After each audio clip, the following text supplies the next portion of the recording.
Hello everyone, कैसे हैं आप लोग। आज की इस वीडियो में मैं डिस्कस करने जा रहा हूँ शक्ति पंप लिमिटेड कंपनी के क्वार्टरली रिजल्ट के बारे में। कंपनी ने अपने दिसंबर क्वार्टर 3 फाइनेंशियल रिजल्ट को कल के दिन में यानी कि 24 जनवरी को डिक्लेयर कर दिया था, जो कि काफ़ी शानदार और ज़बरदस्त देखने को मिला हुआ है। अब आपके सामने है कंपनी का क्वार्टरली रिजल्ट। क्वार्टरली रिजल्ट को सबसे पहले मैं आपको शॉर्ट में एक्सप्लेन कर देता हूँ, उसके बाद मैं आपको हल्का सा जो है डिटेल में एक्सप्लेन करूंगा। तो यहाँ पर शॉर्ट में सबसे पहले हम डिस्कस कर लेते हैं नेट प्रॉफिट के बारे में। जब हम कंपनी के नेट प्रॉफिट को year on year wise compare करते हैं तो इसमें अराउंड 131% की तेजी देखने को मिली हुई है नेट प्रॉफिट में। बात कर लेते हैं कंपनी की सेल्स के बारे में। जब कंपनी की सेल्स को ईयर ऑन ईयर यानी कि साल दर साल कंपेयर करते हैं तो यहाँ पर 30% की तेजी देखने को मिली हुई है इस क्वार्टर में। ऑपरेटिंग प्रॉफिट की बात की जाए तो उसमें अराउंड 116% की तेजी देखने को मिली हुई है और ओपीएम परसेंटेज में अराउंड जो है 10% की तेजी देखने को मिली है। तो कुल मिलाकर देखा जाए कंपनी का जो रिजल्ट है काफ़ी शानदार और ज़बरदस्त देखने को मिला हुआ है। अब मैं आपको थोड़ा सा डिटेल में एक्सप्लेन कर देता हूँ। डिटेल में सबसे पहले मैं आपको एक्सप्लेन कर देता हूँ नेट प्रॉफिट के बारे में। देखिए, इस क्वार्टर में कंपनी ने 104 करोड़ का नेट प्रॉफिट किया है। प्रीवियस क्वार्टर में अगर हम नेट प्रॉफिट की बात कर रहे हैं तो 101 करोड़ का नेट प्रॉफिट देखने को मिला हुआ है।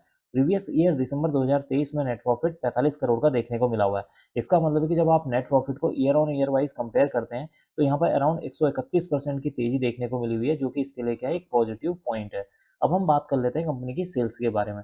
देखिए, इस क्वार्टर में कंपनी ने 649 करोड़ की सेल्स की है। प्रीवियस क्वार्टर सितंबर 2024 में 635 करोड़ की सेल्स थी और प्रीवियस ईयर दिसंबर 2023 में 496 करोड़ की सेल्स देखने को मिली हुई है। इसका मतलब है कि कंपनी की सेल्स को जब हम year on year wise compare करते हैं तो यहाँ पर 30% की तेजी देखने को मिली हुई है, जो कि इसके लिए क्या है, एक और पॉजिटिव पॉइंट है। अब हम बात कर लेते हैं कंपनी के खर्चों के बारे में यानी कि एक्सपेंसेस के बारे में। देखिए, इस क्वार्टर में कंपनी ने 494 करोड़ के खर्चे किए हैं। प्रीवियस क्वार्टर में 486 करोड़ के खर्चे थे और प्रीवियस ईयर दिसंबर 2023 में 425 करोड़ के खर्चे देखने को मिले हुए। इसका मतलब है कि कंपनी की यहाँ पर जो सेल्स है यहाँ per year on year wise बढ़ती हुई नजर आई है, जिसकी वजह से कंपनी के जो एक्सपेंसेस हैं वो भी यहाँ पर बढ़ते हुए नजर आ रहे हैं। अब हम बात कर लेते हैं ऑपरेटिंग प्रॉफिट के बारे में। देखिए, इस क्वार्टर में कंपनी ने 154 करोड़ का ऑपरेटिंग प्रॉफिट किया है। प्रीवियस क्वार्टर में ऑपरेटिंग प्रॉफिट 149 करोड़ का था और प्रीवियस ईयर दिसंबर 2023 में 71 करोड़ का ऑपरेटिंग प्रॉफिट देखने को मिला हुआ था। इसका मतलब है कि जब आप ऑपरेटिंग प्रॉफिट को ईयर ऑन ईयर बेसिस पर कंपेयर करते हैं तो उसमें 116% की तेजी देखने को मिली हुई है, जो कि इसके लिए क्या है, एक और पॉजिटिव पॉइंट है। अब हम एक important point operating profit margin percentage के बारे में डिस्कस कर लेते हैं, जिसको कई सारे लोग मार्जिन परसेंटेज के नाम से भी जानते हैं। इस क्वार्टर में ओपीएम परसेंटेज 24% रहा है। प्रीवियस क्वार्टर में 23% था और प्रीवियस ईयर दिसंबर 2023 में 14% का ओपीएम परसेंटेज देखने को मिला हुआ है। इसका मतलब कि जब आप ओपीएम परसेंटेज को year on year wise compare करते हैं तो यहाँ पर अराउंड जो है 10% की तेजी देखने को मिल रही है, जो कि इसके लिए क्या एक पॉजिटिव पॉइंट है। जब आप प्रीवियस क्वार्टर के साथ कंपेयर करते हैं तो यहाँ पर 1% की तेजी देखने को मिल रही है।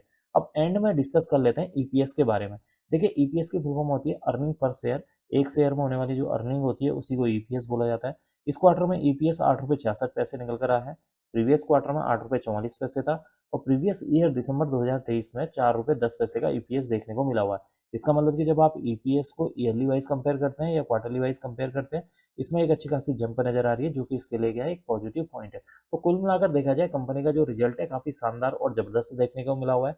कंपनी का जो नेट प्रॉफिट है वो बढ़ते हुए नजर आ रहा है, कंपनी की सेल्स बढ़ती हुई नजर आ रही है, कंपनी का जो ऑपरेटिंग प्रॉफिट है वो बढ़ते हुए नजर आया है, कंपनी का जो ओपीएम परसेंटेज है उसमें एक अच्छी खासी 10% की तेजी देखने को मिली हुई है। तो कुल मिलाकर कंपनी का जो रिजल्ट है काफी शानदार जबरदस्त देखने को मिला हुआ है। मंडे के दिन अगर ओवरऑल मार्केट में पॉजिटिव रिस्पांस देखने को मिलता है तो इस स्टॉक के अंदर एक अच्छी खासी जंप देखने को मिल सकती है। अब मैं इस वीडियो को यहीं पर एंड करूंगा। उम्मीद करता हूं कि आपको यह वीडियो पसंद आई होगी। अगर आपको यह वीडियो पसंद आई तो please like share and subscribe करना ना भूलें। Thank you.